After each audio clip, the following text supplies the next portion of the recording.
300 years, humans thought they were alone in the Koprulu sector.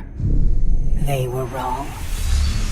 The Zerg emerged, seeking to consume all in their path, and before long, the Protoss, a highly advanced alien race, began wiping out infested worlds, burning Zerg and Terran alike.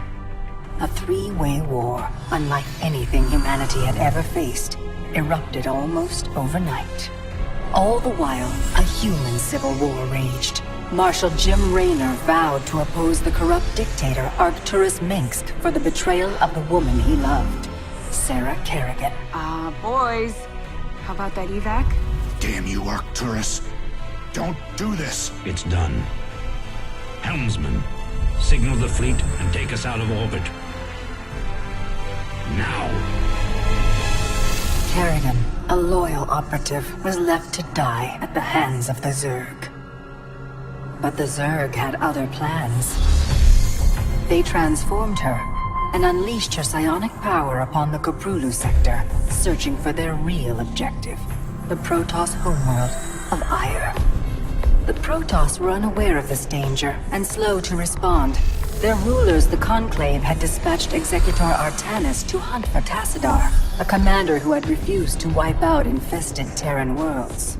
They crossed paths with a Dark Templar mystic whose kind was considered heretics by the Conclave. Through great effort, Zeratul convinced Tassadar and Artanis that he was not their enemy. Together they rallied more Protoss from both factions against the Zerg.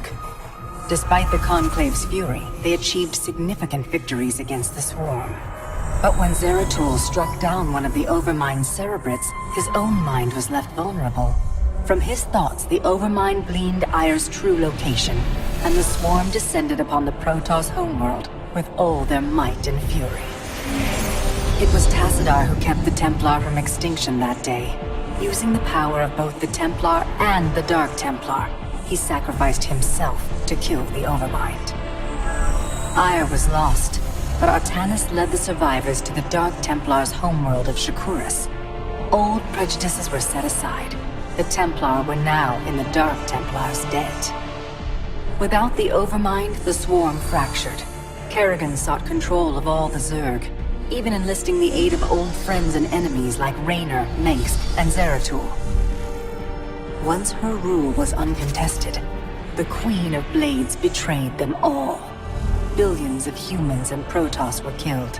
The Zerg stood unchallenged, but to the relief of all, the war seemed to end there.